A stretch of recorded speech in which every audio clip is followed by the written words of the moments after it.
Assalamualaikum warahmatullahi wabarakatuh. Di sini kami akan menjelaskan tentang pengauditan siklus pendapatan.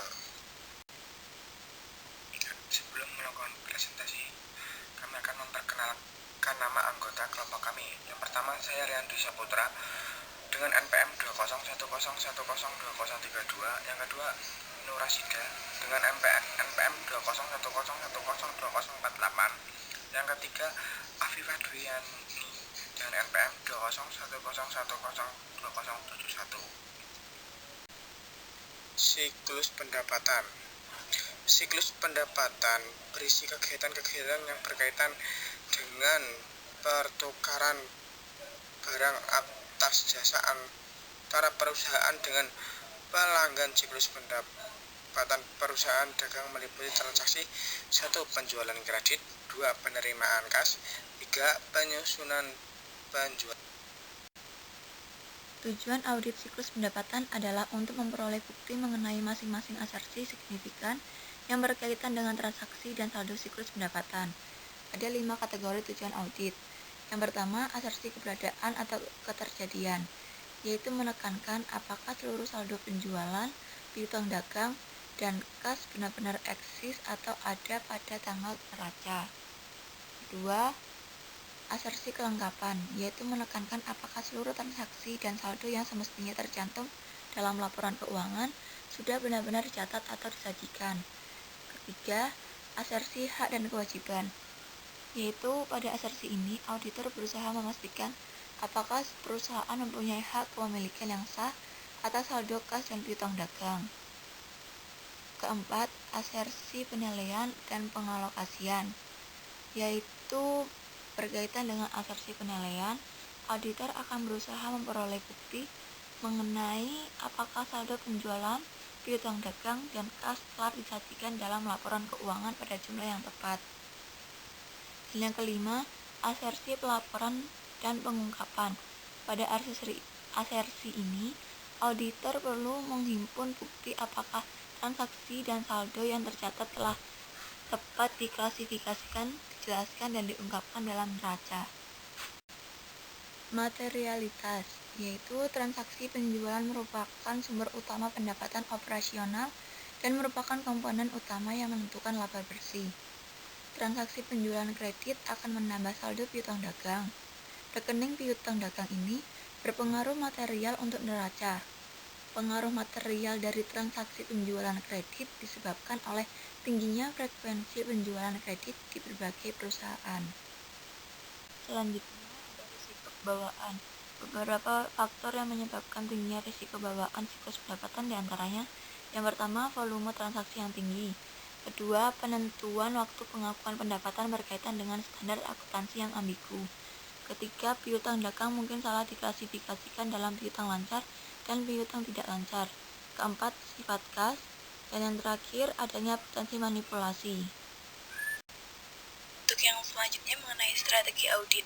Strategi audit yang sering dipakai adalah pendekatan tingkat risiko pengendalian yang ditetapkan lebih rendah atau low asset level of control risk.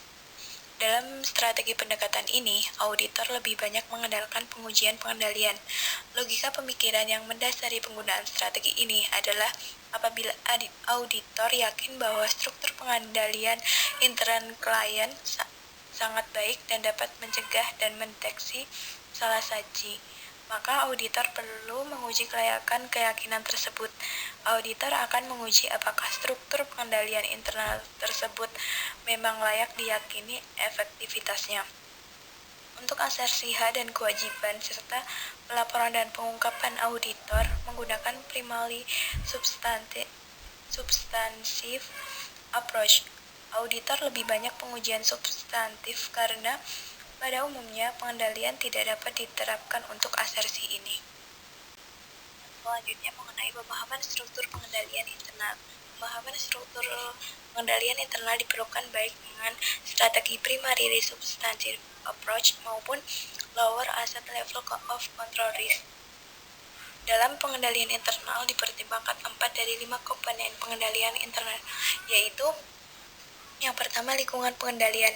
Faktor kunci dalam lingkungan pengendalian untuk mengurangi risiko terjadinya penyelewengan dalam laporan keuangan dengan kecenderungan untuk overstatement untuk pendapatan dan piutang dagang tergantung pada kebijakan manajemen untuk mengadopsi standar yang tinggi terhadap integritas dan nilai-nilai etika. Yang kedua, penaksiran risiko. Penaksiran risiko oleh pihak manajemen untuk laporan mirip dengan eksternal auditor dalam menaksir risiko inherent atau bawaan. Bila pihak manajemen memiliki usaha yang serius untuk mengurangi kemungkinan risiko dalam siklus pendapatan bersamaan dengan pelaksanaan aktivitas pengendalian, maka kemungkinan terjadinya salah saji menjadi relatif kecil. Kaitannya dengan penaksiran risiko ini diperlukan atau dipertimbangkan oleh auditor tentang kondisi-kondisi yang berpengaruh pada risiko yang ada, yakni perubahan dalam lingkungan operasi. Yang kedua, munculnya personel baru yang mempunyai kecenderungan berbeda. Yang ketiga, menerapkan sistem informasi yang baru yang berpengaruh terhadap pengendalian internal perusahaan. Yang keempat, pertumbuhan yang sangat besar terkait operasional perusahaan. Yang kelima, ada restrukturisasi korporat.